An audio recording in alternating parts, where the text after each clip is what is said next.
Bro. Bro, nikuletea mzigo wako.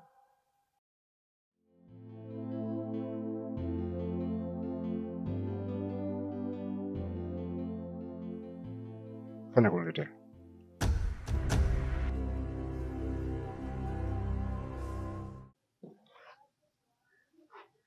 Kwa hiyo mama, unataka kuniambia una uhakika kabisa na mtaalamu wako, si ndio hivyo? Mwanangu, nina uhakika na mganga wangu, ndio maana nikaamua kukupeleka huko. Ninamwamini zaidi ya kumwamini.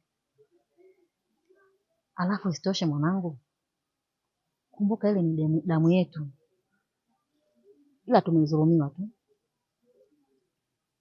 na itakuwa nzuri sana kuifanyia kafara, na imani ile kafara itakubalika bila shida yoyote.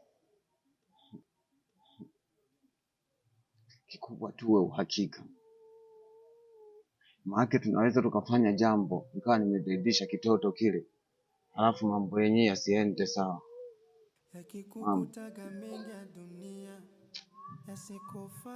Usijali mwanangu, nina uhakika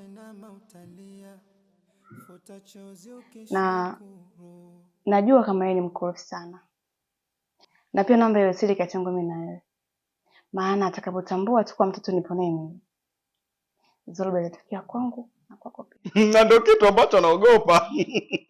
Namjua yule bwana kisha akili hamna. Nei mama.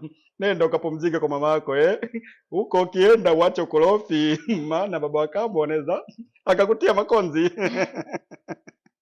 Umrudishe mapema Jumatatu ajiandae naye mambo ya shule. Nenda mama Basi sawa shemeji, tunaenda. Haya nei mama nenda. Matunda huko. Bro. Bro, nikuletea mzigo wako.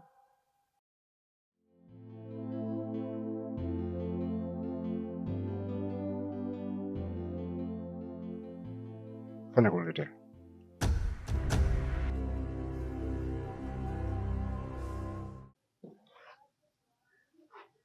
Kwa hiyo mama, unataka kuniambia una uhakika kabisa na mtaalamu wako, si ndio hivyo?